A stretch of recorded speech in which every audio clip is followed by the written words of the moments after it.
श्री गणेशाय नमः। श्री रामचंद्राय नमः। श्री हनुमतये नमः। श्री गुरुचरण कमलेभ्यो नमः। उमापति महादेवाय नमः।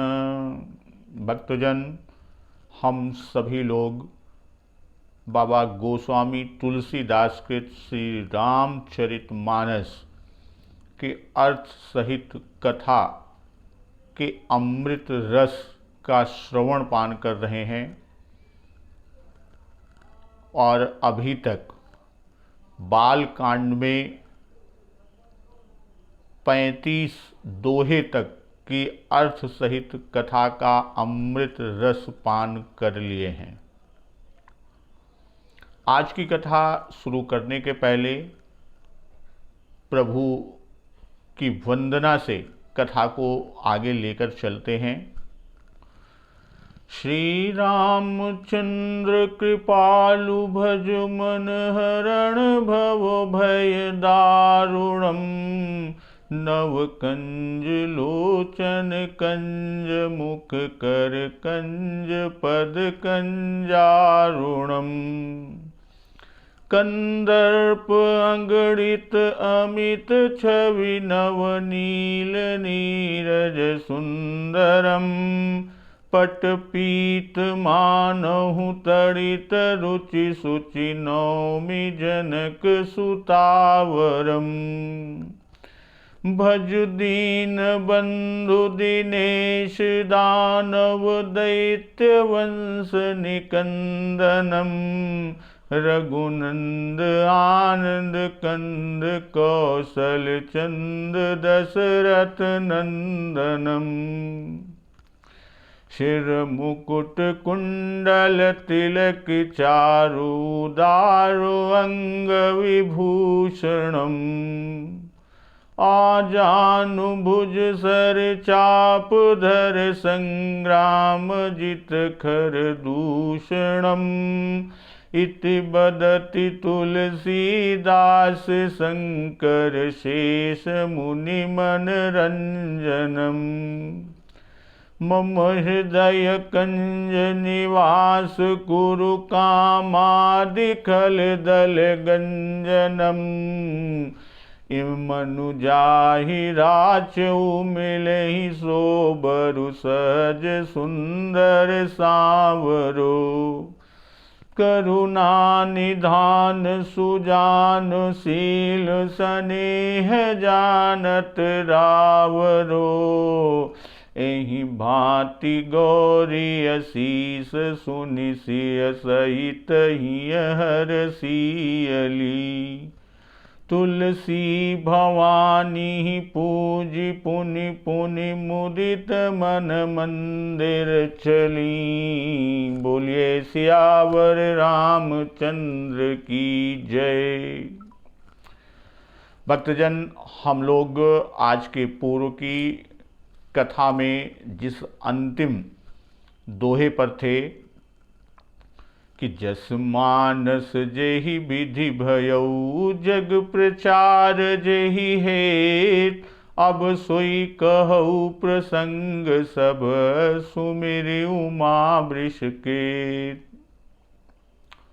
अर्थात यह रामचरित जैसा है, जिस प्रकार बना है और जिस हेतु से जगत में इसका प्रचार हुआ है, अब वही सब कथा मैं श्री उमा महेश्वर का स्मरण करके कहता हूँ।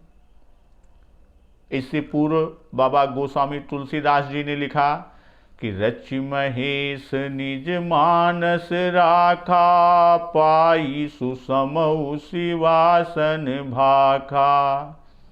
ताते रामचरित मानस बर धरऊ नाम ही अहेरि हरषिहर।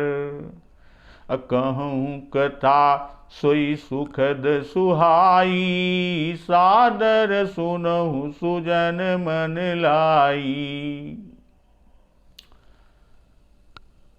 श्री रामचरितमानस के संबंध में बाबा गोस्वामी तुलसीदास जी 4 संवादों के वक्ता श्रोता की बात किए हैं, जिसमें श्री शिव भूत भावन भगवान शिव जी, पार्वती जी, कागभूषुंड जी और गरुण जी, याज्ञवल्क्य मुनि और भरद्वाज जी और गोस्वामी तुलसीदास जी। तो यहाँ पर 4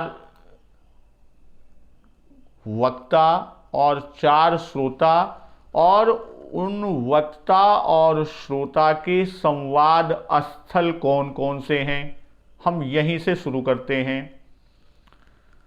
तो सर्वप्रथम भूत भावन भगवान शिव शंकर जी ने जगत जननी माँ पार्वती जी को सुनाया था, अर्थात वक्ता भूत भावन भगवान शिव जी और श्रोता जगत जननी माँ पार्वती जी। और इस कथा का संवाद स्थल कैलाश था। परम रम्य गिरिवर कैलासु, सदा जहाँ शिव उमा निवासु। तो कैलाश पर भूत भावन भगवान शिव शंकर जी ने जगत जननी माँ पार्वती को सुनाया था, और श्री कागभूषुंड जी और श्री गरुण जी, कागभूषुंड जी वक्ता थे और गरुण जी श्रोता थे। तो यह कथा का संवाद स्थल नीलगिरी था। उत्तर दिशि सुंदर गिरि नीला, तह रह कागभूषुंडी सुशीला। उसी में आगे बाबा गोस्वामी दास जी लिखते हैं, गयौ गरुण जह बसई भूषुंडी। तो नीलगिरी स्थल पर या स्थान पर कागभूषुंड जी ने गरुण जी को कथा सुनाई। ये दूसरे श्रोता और वक्ता हुए। तीसरा श्री याज्ञवल्क्य मुनि जी और श्री भरद्वाज जी। याज्ञवल्क्य मुनि जी वक्ता और भरद्वाज जी श्रोता थे, और इनका संवाद स्थान प्रयागराज था। प्रयाग कि भरद्वाज मुनि बसहि प्रयागा, जिन्हि राम पद अति अनुरागा। माघ मकर गति रवि जब होई, तीर्थ पति आव सब कोई। जाग बलिक मुनि परम विवेकी, भरद्वाज राखे पद टेकी। तो इस तरह तीसरे श्रोता और वक्ता में याज्ञवल्क्य मुनि जी और श्रोता में श्री भरद्वाज जी, और चौथे में श्री गोस्वामी जी सज्जन। होहु प्रसन्न देहु बरदानु, साधु समाज भनिति सन्मानु। और संवाद स्थल कहाँ था? श्री अयोध्या जी। तो सब विधि पूरी मनोहर जानी, और विमल कथा कर कीन आरंभा। उसी में आगे कि कहूँ कथा सोई सुखद सुहाई, सादर सुनहु सुजन मन लाई। अब यहाँ सुजन समाज सर्वत्र है। बाबा गोस्वामी जी लिखे हैं, सादर सुनहु सुजन मन लाई। तो संत समाज प्रयाग, जिमि जग जंगम तीरथ राजू। इसीलिए इस संवाद का स्थान सर्वत्र की बात हुई कि जहाँ भी इसे सज्जन सुने या इसे पढ़ें। कहूँ कथा सोई सुखद सुहाई। जहाँ पे भी सज्जन लोग इसे पढ़ेंगे सुनेंगे तो गोस्वामी जी ने संवाद अपने मन से है, जो गोस्वामी जी का संवाद है वो अपने मन से है। क्यों? क्योंकि जहाँ तहाँ ग्रंथ में मन को उपदेश देना भी पाया गया है। और सुखद शब्द या पद को देकर बाबा गोस्वामी दास जी बताते हैं कि जो इसको सुनने में सुख मानेंगे वे ही इसके अधिकारी हैं। तो इस तरह आगे की कथा में मानस प्रकरण के खंड में हम लोग प्रवेश करते हैं कि जस मानस जेहि विधि भयो जग प्रचार जेहि हेत अब सोई कहु प्रसंग सब सुमिर उमा वृषकेत। अब यहाँ दोहे में वृषकेतु अर्थात वृष बैल या सांड या नादिया, और केतु का आशय है ध्वजा या पताका। तो पूरा वृष केतु की बात हम करें तो नादिया है ध्वजा, जिनका नादिया है ध्वजा जिनका अर्थात महादेव जी। तो यहाँ पर बहुब्रीहि अलंकार भी है। और वृष का जो अर्थ है चारों चरण से पूर्ण धर्म, यानी धर्म अपने पूर्ण चारों चरण से उस रूप में। तो अगर हम ये कहें कि वृष केतु जो धर्म की ध्वजा ही है, जिनके केतु पर चतुष्पाद धर्म विराजमान है, तो ऐसे सकल धर्मों के उपदेश करने वाले श्री शिव जी। तो मानस का अब यहाँ इस अगर दोहे के सामान्य अर्थ पर हम चलें तो जस मानस जेहि विधि भयो जग प्रचार जेहि हेत। तो मानस का जैसा स्वरूप है, जिस तरह मानस बना और जिस कारण से भयो जग प्रचार जेहि हेत, और साथ ही साथ जिस कारण से जगत में इसका प्रचार हुआ। अब सोई कहु प्रसंग सब सुमिर उमा वृषकेत। अब यहाँ पर मैं वही सारे प्रसंग अब श्री पार्वती और महादेव जी का स्मरण करके कहता हूँ। दूसरे रूप में भी हम ये समझ सकते हैं कि जैसा मानस का स्वरूप है, जिस प्रकार और जिस लिए जग में उसका प्रचार हुआ। यहां पर जिस प्रकार मानस यश प्रकट हुआ, जिस कारण जग में उसका प्रचार हुआ, तो सो प्रसंग अब मैं कहता हूं। बाबा गोस्वामी दास जी लिखते हैं, अर्थात इसका भाव क्या है। जैसे श्रीमन नारायण ने करुणा जल ब्रह्मा जी को दिया, जो मानस सर में स्थित हुआ, ठीक वैसे ही भूत भावन भगवान शिव जी ने यश रूपी जल पार्वती जी को दिया, जो इस मानस में पूरित है। तो यहां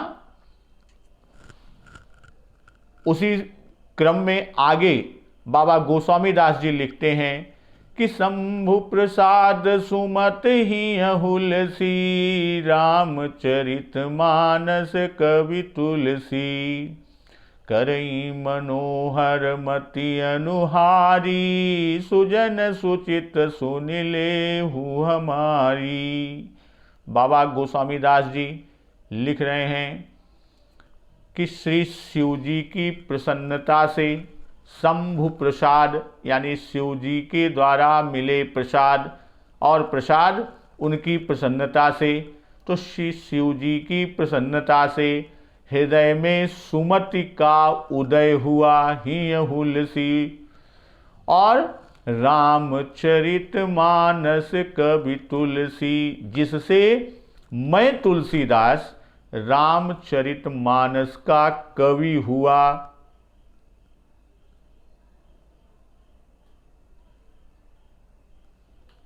अब यहां पर श्री शंभु प्रसाद भूत भावन भगवान शिव जी के प्रसाद से, और दूसरे खंड में कि रामचरित मानस कवि तुलसी, नहीं तो मैं कहाँ रामचरित मानस और कहाँ मैं तुलसीदास, अति लघुमति वाला उसका कवि। तो यहाँ शंभु प्रसाद सुमति ही हुलसी। तो यहाँ संस्कृत रामचरित के कवि शिव जी हैं। संस्कृत रामचरित के कवि शिव जी हैं और उनके प्रसाद से भाषा रामचरितमानस के कवि तुलसी हैं। पहले चर्चा हुई है कि चराचर मात्र से बाबा गोस्वामी तुलसीदास जी मति मांग रहे थे। आकर 4,84,000 जाति जीव जल थल नभवासी।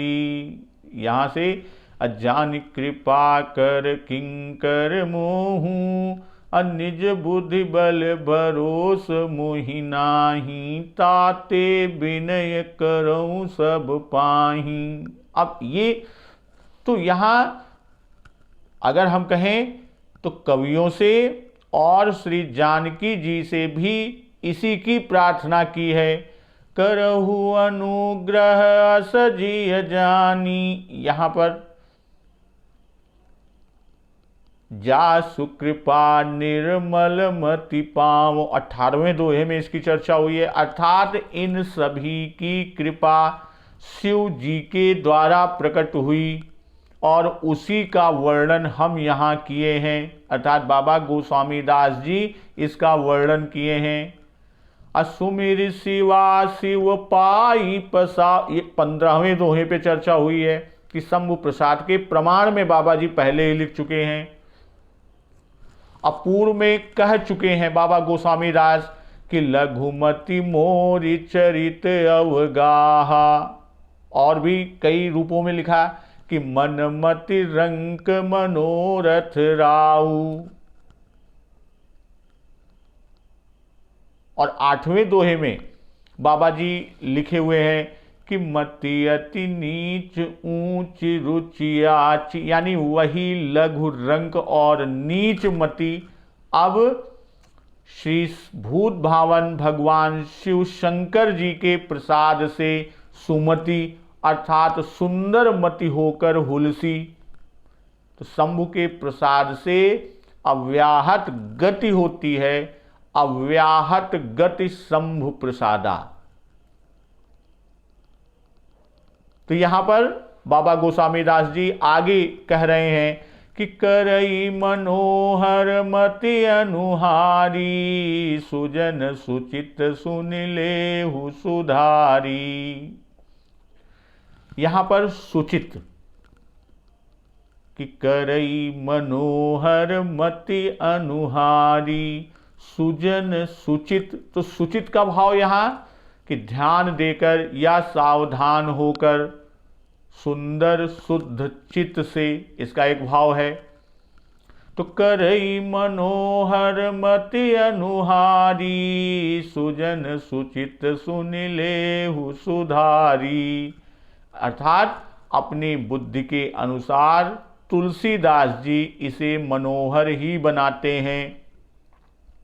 और सज्जनों, सुंदर चित्त से सुनकर आप इसे सुधार लें। एक भाव और इसका बनता है इस चौपाई का कि सुंदर चित्त में धारण कर लीजिए। सुजन सुचित सुन लेहु सुधारी, धारण कर लीजिए अर्थात लेहु सुधारी, अच्छी तरह से धारण कर लें। अमन करई मनोहर मति अनुहार। अब मनोहर मति अनुहारी, तो शिव कृपा से मति सुंदर हो गई, इसलिए इस सुमति के अनुरूप कथा प्रबंध रचने से वह मनोहर अवश्य होगी। असुमति भूमि थल हृदय अगाधु, वेद पुराण उदधि धन साधु। तो यहां बाबा गोस्वामी दास जी कहते हैं कि सुमति भूमि थल हृदय अगाधु। भूमि माने पृथ्वी, अर्थात तालाब के चारों ओर ऊंची धरती होती है, जिस पर से बरसाती पानी जल बहकर तालाब में चला जाता है। तो भूमि से यहाँ बाबा गोस्वामी जी का ये तात्पर्य है। और थल माने थाला, तो तालाब के भीतर गहराई में जो जमीन है जिस पर पानी पहुंचकर ठहरता है, कि जी मिथल बिनु जल रही न सकाई, अकोटि भांति को करयु पाई। उत्तरकांड में बाबा जी लिखे हैं। और उदधि माने समुद्र। तो सुमति भूमि थल हृदय अगाधु, वेद पुराण उदधि घन साधु। तो सुमति भूमि है, अगाध हृदय ही गहरा थल है, और वेद पुराण समुद्र हैं, और साधु मेघ है। वेद पुराण उदधि, उदधि माने समुद्र, तो वेद और पुराण समुद्र हैं। अघन साधु, घन माने मेघ बादल, तो साधु क्या हैं? मेघ हैं, बादल हैं। तो यहां पर बाबा गोस्वामी दास जी की सुंदर अर्थात सात्विकी, सत्व रज और तम में सत्व यानी सात्विकी बुद्धि भूमि है, और हृदय ही उसमें गहरा स्थान है। सुमति भूमि थल हृदय अगाधु, तो जो गहरा स्थान है हृदय ही उसमें गहरा स्थान है। और वेद पुराण उदधि हैं यानी समुद्र हैं, और साधु मेघ हैं, साधु संत जितने हैं वो सब मेघ हैं। तो यहाँ बाबा गोस्वामी तुलसीदास जी रामचरितमानस के क्रम में आगे बढ़ते हैं, और हृदय शब्द को जो यहाँ पर लिए हैं वह शब्द शुद्ध मन का उपलक्षण है। क्यों उपलक्षण होगा?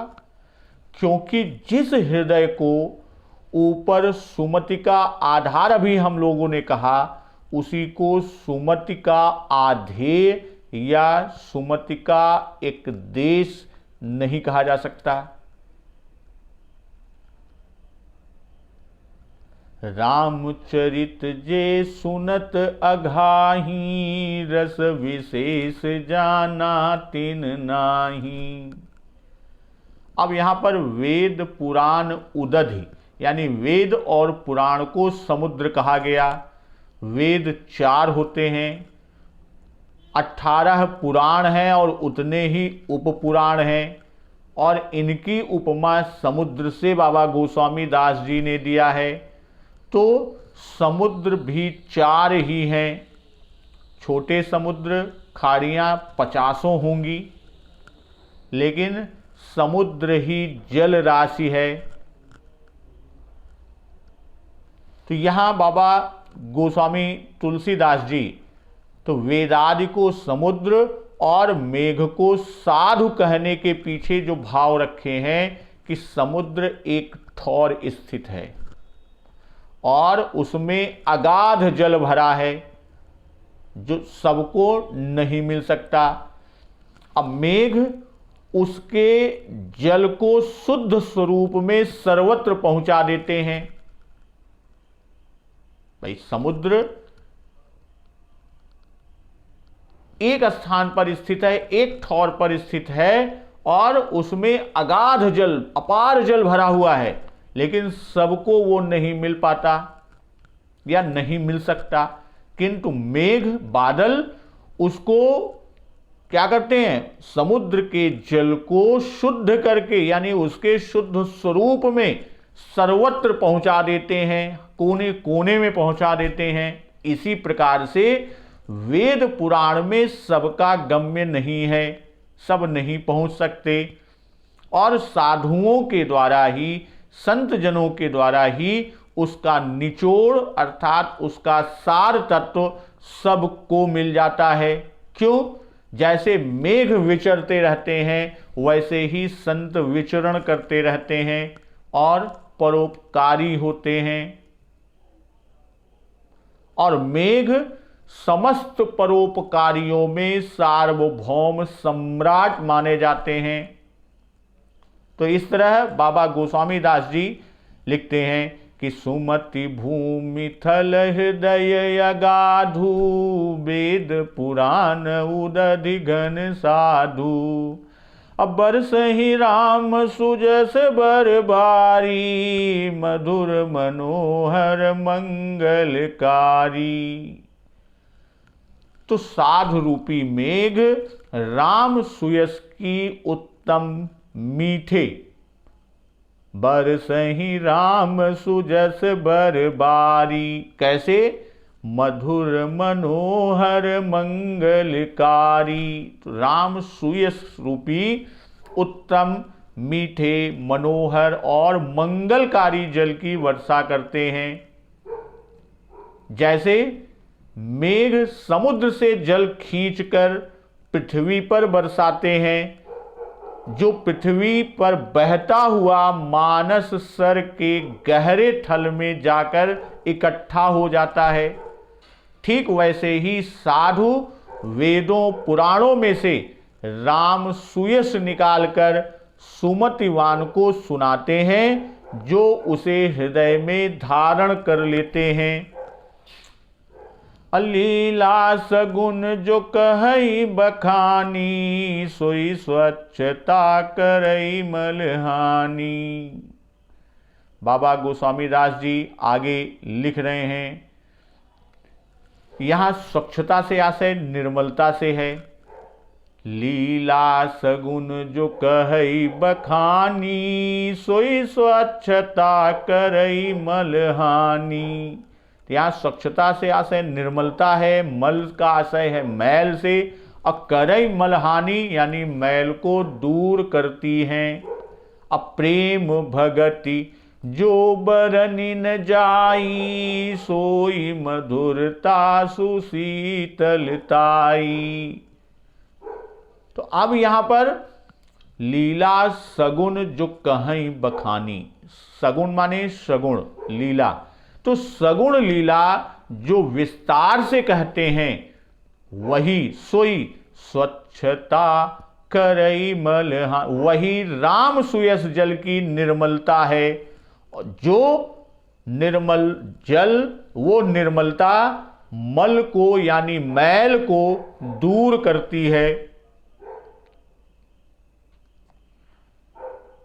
अप्रेम भगति जो बरनी न जाई, सोई मधुरता सुशीतलताई। तो प्रेम की भक्ति, प्रेमा भक्ति जिसका वर्णन नहीं हो सकता, वह इसका मीठापन और सुशीतलता गुण है, मधुरता और सुशीतलताई, तो वो शीतलता उसका गुण है। तो यहां पर बाबा गोस्वामी दास जी का सगुण लीला कहने से ही अर्थ की उत्पत्ति हो रही है कि निर्गुण लीला भी है। वास्तव में देखा जाए तो निर्गुण सगुण में कोई भेद नहीं। शुद्ध ब्रह्म को निर्गुण और माया सबल ब्रह्म को सगुण कहते हैं, ये अद्वैत मत है।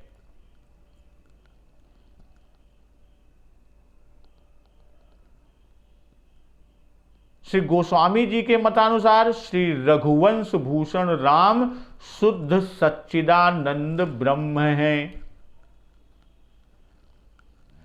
सो जल सुकृत सालिहित होई, राम भगत जन जीवन सोई।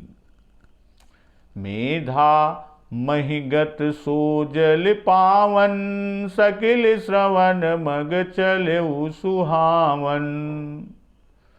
भरेऊ सुमानस सुथल थिराना, सुखद शीत रुचि चारु चिराना।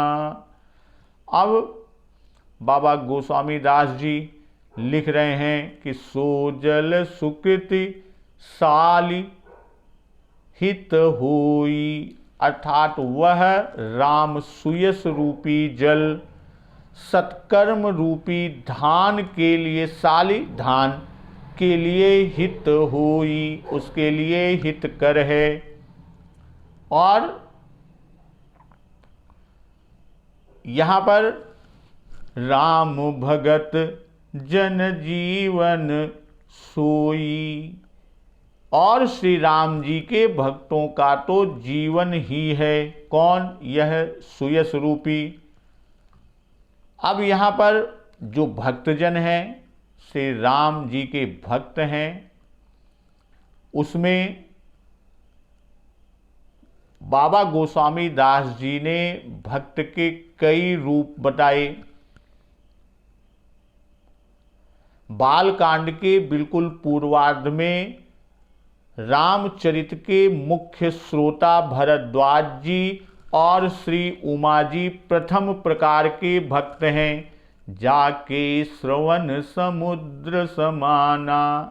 अब भरद्वाज जी की कथा में श्री राम कथा में इस प्रकार से मग्न हुए, उसमें लीन हो गए कि उन्होंने कहीं कोई प्रश्न भी नहीं पूछा। याज्ञवल्क जी के बार बार बुलाने पर, उनके संबोधन करके सावधान करने पर भी मुनि यानी भरद्वाज मुनि की वृत्ति जैसी की तैसी ही रही। तो इसी से रावण जन्म कहने के बाद याज्ञवल्क जी ने बुलाना यानी संबोधन करना ही बंद कर दिया। काल पाई मुनि सुनि सोई राजा, भयउ निशाचर सहित समाज। ये अंतिम संबोधन था याज्ञवल्क जी का। किसके लिए? भरद्वाज मुनि के लिए। अब उमा की भी तृप्ति कथा से नहीं हुई। श्रवण पुटन मन पान करी, नहीं अघात मति धीर। तो बाल कांड के उत्तरार्ध में स्वयंभू मनु शतरूपा, महाराज दशरथ, महाराज जनक, विदेह राज समाज, ये सब दूसरे प्रकार के भक्त हुए। और इनके विषय में बाबा गोस्वामी दास जी ने अयोध्या कांड में उल्लिखित किया कि लोचन चातक जिन्ह करि राखे, रहई दरस जलधर अभिलाषे।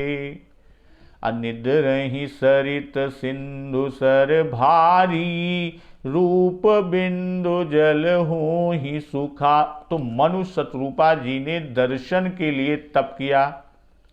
देखई हम सो रूप भरी। अब उस रूप को हमको जी भर के देखना है।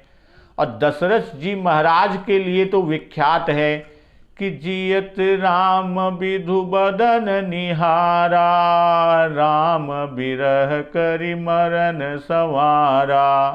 और जनक महाराज स्वयं कह रहे हैं कि इन्हीं देख मन अति अनुरागा, बरबस ब्रह्म सुख ही मन त्यागा। और जनकपुर के वासी भी कहते हैं कि जिन्ह निज रूप मोहिनी डारी, कीन्हे सोबस नगर नर। इस प्रकार संपूर्ण उत्तरार्ध ऐसे ही भक्तों की प्रेम कथा से भरी हुई है। और अयोध्या कांड के पूर्वार्ध में अवधपुरवासी तीसरे प्रकार के भक्त हैं। तो अवधपुर वासियों के संबंध में लिखा है कि जस तुम्हार मानस विमल हंसिन जी हाजार मुक्ताहल गुण गण चुन। अब इस तरह भक्ति का उत्तर कांड में भी और स्पष्ट उल्लेख मिलता है कि जह तह नर रघुपति गुण गावहीं अब बैठी परस पर इहि सिखावहीं। तो एहि विधि नगर नारी नर करहि राम गुण गान। तो ये सारी चीजें भक्तों के बारे में बात की। और अरण्य कांड में ऋषिगण पांचवें प्रकार के भक्त हुए, या यूं कह दें कि पांचवें प्रकार के भक्त के रूप में गोस्वामी जी ने उल्लेख किया, जिनके नियम क्या हैं। मंत्र राजनीति जपहि तुम्हारा अपूजहि तुम्हि सहित परिवारा तर्पण होम करहि विधि नाना। इधर और विप्रजवाई देहि बहुदाना तुम ते अधिक गुरहि जिय जानी सकल भाई से वही मन मानी। ऋषियों में 5 लक्षण घटते हैं कि राम अनुज समेत वैदेही निस दिन देव जपत हऊ जेही। अगस्त्य जी जे राम मंत्र जपंत संत अनंत जन मनरंजनम। अब गिद्धराज जी भजे सशक्ति सानुजम दिव्य वसन भूषण पहिराए करी हैं विप्र होम मख सेवा। इन सबसे यह स्पष्ट है ये ऋषियों का नित्य कर्म है। और सुतीक्ष्ण जी जोग यज्ञ जप तप व्रत कीन्हा प्रभु कह देई भगति बर लीन्हा। अरण्य कांड के उत्तरार्ध में 6ठे प्रकार काम कोह मद मान न मोहा लोभ न क्षोभ न राग न द्रोहा ये जिनके कपट दंभ नहीं माया के भक्त नारद जी हैं। तो इस तरह भक्तों की बात बाबा गोस्वामी तुलसीदास जी ने, फिर आगे किष्किंधा कांड में सुग्रीव जी 7वें प्रकार के भक्त हुए। सुंदर कांड के पूर्वार्ध में 9वें प्रकार के अर्थात स्वामी सखा पितु मातु गुर जिनके सब तुम तात, ये भक्त हनुमान जी हैं। हर सहृदय निज नाथ ही चीन्ही। और उधर माता जानकी के पास जाते हैं तो राम दूत मैं मातु जानकी। उधर रावण के दरबार में कीन चहु निज प्रभु कर काजा। अब इस तरह यह उपदेश है। तो अब यहां पर हम लोग आगे जब बात करेंगे, बाबा गोस्वामी तुलसीदास जी ने इस तरह भक्तों का पूरा क्रम लिखा कि सो जल सुकृत सालिहित होई राम भगत जन जीवन सोई। तो सो जल सुकृत सालहित होई।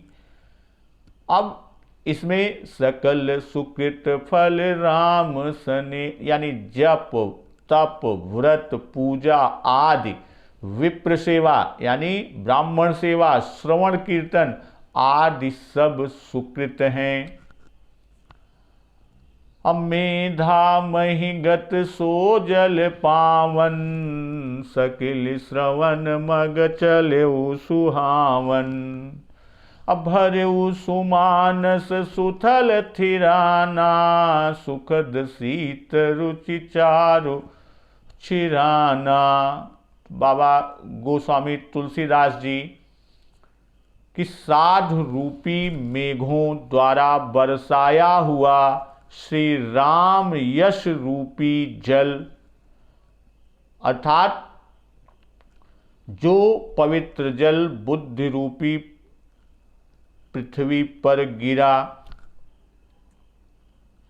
और सिमटकर सुहावने कान रूपी मार्ग से चला गया, सकिल श्रवण मग चले सुहावन।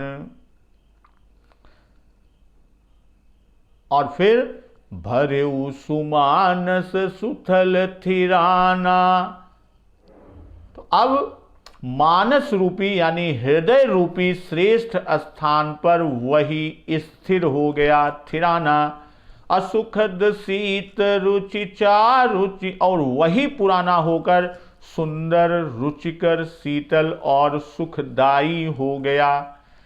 तो यहां बाबा गोस्वामी दास जी लिख रहे हैं कि साधु रूपी मेघों द्वारा बरसाया हुआ वह पावन और सुहावन श्री राम सुयस जल मेघा यानी धारणा शक्ति व ग्रहण बुद्धि रूपिणी पृथ्वी यानी प्रांत भूमि पर प्राप्त हुआ और सिमट कर श्रवण रूपी मार्ग से, कान के मार्ग से भीतर हृदय रूपी थल में चला गया।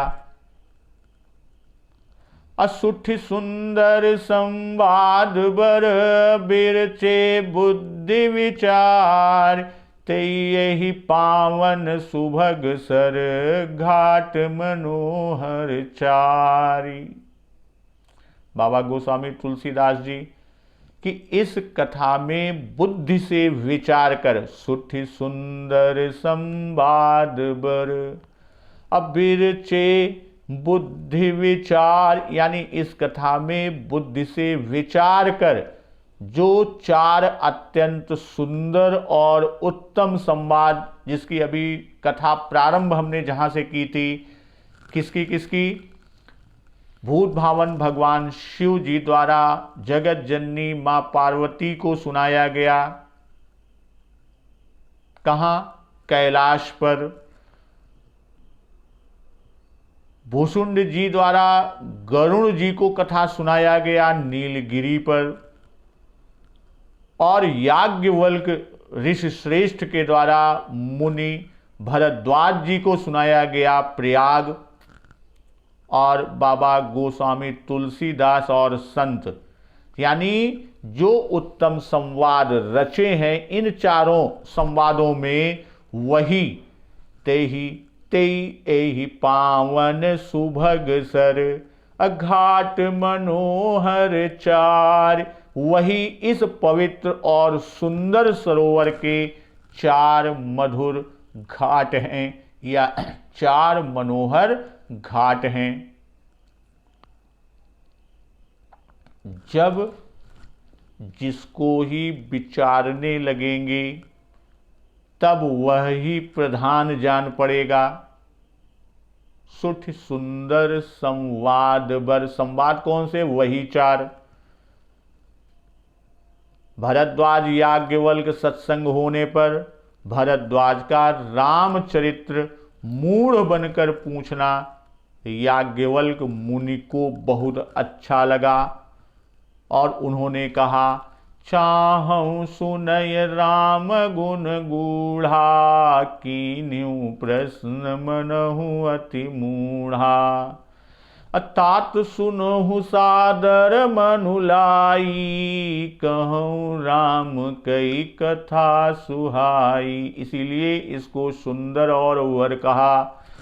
पार्वती जी का प्रश्न राम तत्व की प्राप्ति के लिए सहज सुंदर छल विहीन होने से शिव जी के मन को भाया, और उसी तरह गरुण जी का मोह जो शिवादि से न छूटा, शिव भगवान तक से न छूटा था, वह भुसुंड जी के आश्रम के पास पहुंचते ही छूट गया और भुसुंड जी को भी परम उत्साह हुआ।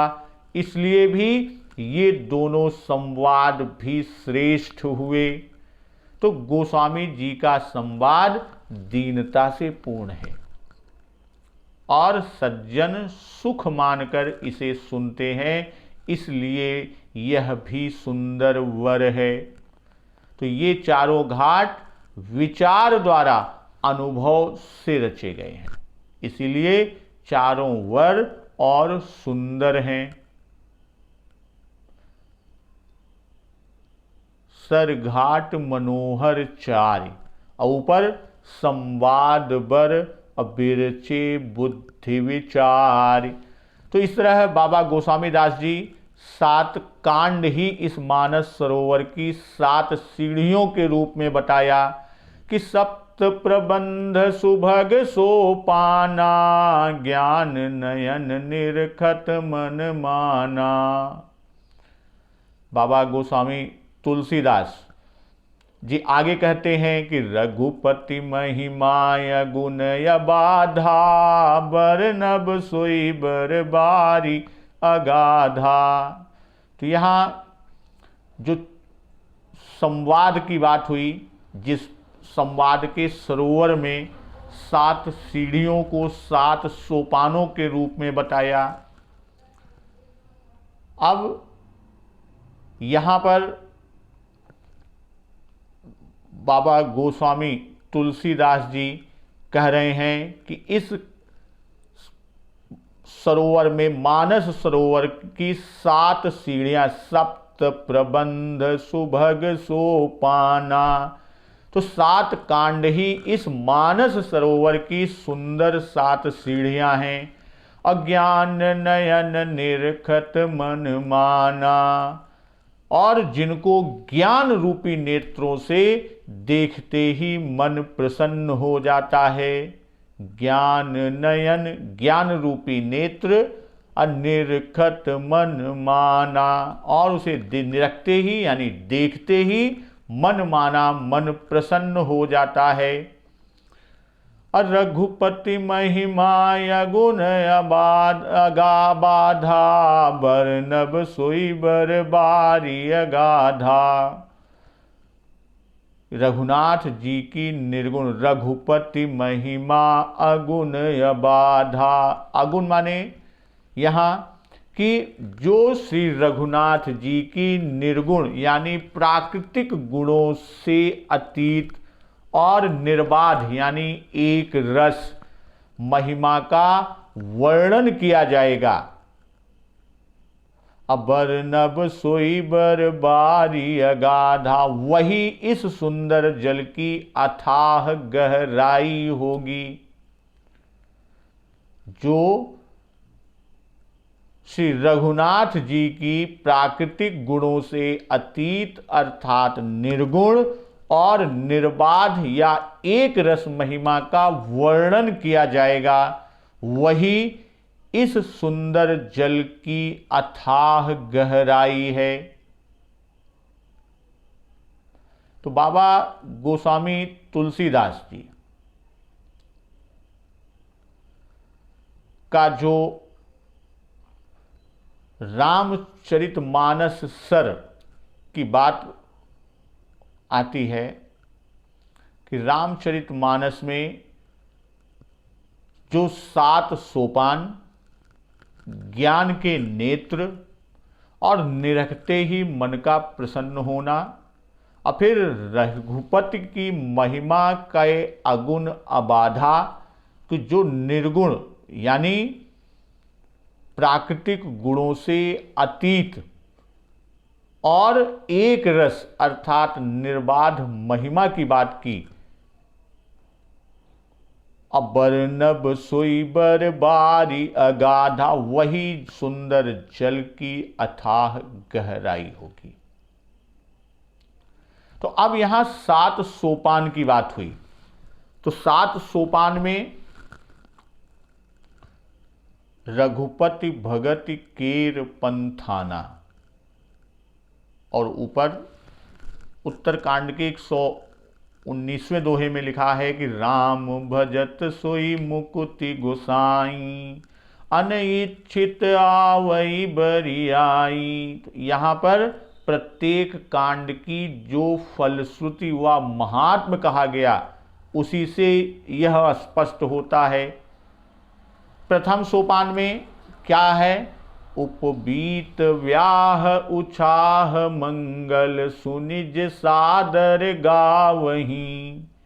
वैदेही राम प्रसाद तेजन सर्वदा सुख पावहीं। सिय रघुबीर विवाहु जे सप्रेम गावहीं सुनहीं। तीनों कहूँ सदा उछाहु मंगलायतन राम जसु। अब द्वितीय सोपान में क्या है? कलिमल समन दमन मन राम सुजस सुख मूल। असादर सुनहित जिन्ह पर राम रहई अनुकूल, यानी जिस पर राम अनुकूल होंगे। तृतीय सोपान में राम भगत दृढ़ पावहीं बिनु विराग जप जोग। चतुर्थ सोपान में उल्लेख किया कि भव भेषज रघुनाथ जसु। असुनहि जे नर अरु नारि तिनकर सकल मनोरथ सिद्ध करई त्रिशिरारी। अब पांचवें सोपान में कि सुख भवन संशय समन दवन विषाद रघुपति गुण गना। सकल सुमंगल दायक रघुनायक गुण गान। सादर सुनहित तरहि भव सिंधु बिना जल जान। इसी तरह छठे और सातवें सोपान। सातवें सोपान में कहते हैं कि रघुवंश भूषण चरित यह नर कहीं सुनहि जे गावहीं। कलिमल मनोमल धोई बिनु श्रम राम धाम सिधावहीं। तो इस प्रकार यहाँ पर रामचरितमानस से कलुष विध्वंसने प्रथमः सोपानः समाप्तः से किया है। तो अब यहाँ पर बाबा गोस्वामी दास जी ने 7 सोपान जो दिया उसकी बात कही कि वह 7 सुंदर सीढ़ियाँ हैं जीवन से मोक्ष के क्रम में जाने के लिए, मुक्ति के क्रम की बात में बताने के लिए। और रघुपति महिमा कि रघुपति रघुनाथ जी की महिमा जो गुणातीत एक रस हैं उसको श्रेष्ठ जल की अगाधता कहते हैं। जैसे सीढ़ी से उतरने पर गहराई समझ में आती है, उसी प्रकार से प्रथम सीढ़ी लिखकर तब गहराई लिखते हैं। राम सीय जस सलिल सुधासम उपमा बीच विलास मनोरम। पुरई निसगुन चारु चौपाई जुगुति मंजुमनि सीप सुहाई। तो श्री रामचंद्र जी और सीता जी का यश अमृत के समान जल है। राम सीय जस सलिल सुधासम और उपमा बीच विलास मनोरम। इसमें जो उपमाएं दी गई हैं वही तरंगों का मनोहर विलास है।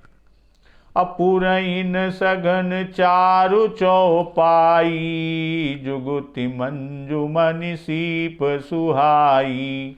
और सुंदर चौपाइयाँ ही इसमें घनी फैली हुई कमलिनी हैं। पुरैन माने कमलिनी और जुगुति मंजुमनि सीप सुहाई।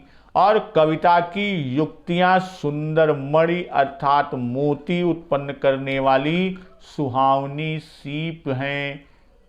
तो अब यहाँ पर बाबा गोस्वामी दास जी आगे कथा को लेके चलते हैं और बाबा गोस्वामी दास जी लिख रहे हैं कि छंद सोरठा सुंदर दोहा सोई बहुरंग कमल कुल सोहा। इसमें जो सुंदर छंद सोरठे और दोहे हैं वे ही बहुत रंग के कमल समूह इसमें शोभित हैं। अर्थात छंद वह वाक्य जिसमें वर्ण व मात्रा की गणना के अनुसार विराम आदि का नियम लगा हो। और दो प्रकार का, एक वर्णिक छंद और एक मात्रिक छंद। तो जिस छंद में अक्षरों की संख्या और लघु गुरु का नियम होता है वह वर्णिक छंद है, और जिसमें लघु गुरु या अक्षरों की गणना के क्रम का विचार नहीं होता, केवल मात्राओं की संख्या का विचार होता है, वह मात्रिक छंद कहलाता है। तो दोहा, चौपाई, सोरठा इत्यादि क्या हैं? ये मात्रिक छंद हैं। तो बाबा गोस्वामी दास जी आगे लिखते हैं, अर्थ अनूप सुभाव सुभाषा, सोई पराग मकरंद सुबासा। तो जो अनुपम अर्थ, ऊंचे भाव और सुंदर भाषा का प्रयोग है वही पराग है, यानी पुष्प रज है, और मकरंद पुष्प रस और सुगंध है। तो यहां पर बाबा गोस्वामी दास जी ने पुष्प रज, पुष्प रस और सुगंध, यहां पर अगर कोई चीज समझने की है कि बाबा गोस्वामी जी इतने विनम्र होते हुए भी रघुवंश, नैषध, किरात, माघाद के विद्यमान रहने पर भी अपनी कविता के अर्थ को अनूप कहने का दावा क्यों करते हैं? यहां एक चीज, अर्थ अनूप सुभाव सुभाषा, क्या अमिधा, लक्षणा और व्यंजना के अतिरिक्त कोई और भी रास्ता है? तो यहां पर मानस में स्नान का फल महाघोर त्रैतापन जरई बताया है। अतः यह ग्रंथ किस दृष्टि से रचा गया कि इसके आधि भौतिक, आधि दैविक और आध्यात्मिक तीन प्रकार के अर्थ हो जाएं। आधि भौतिक अर्थ से भौतिक, आधि दैविक से दैविक और आध्यात्मिक अर्थ से आध्यात्मिक ताप नष्ट होते हैं, और यही अर्थ की अनूपता, अपूर्वता है। तो यहां पर अनूप शब्द का इस्तेमाल, असुकृत पुंज मंजुल अलिमाला, ज्ञान विराग विचार मराला।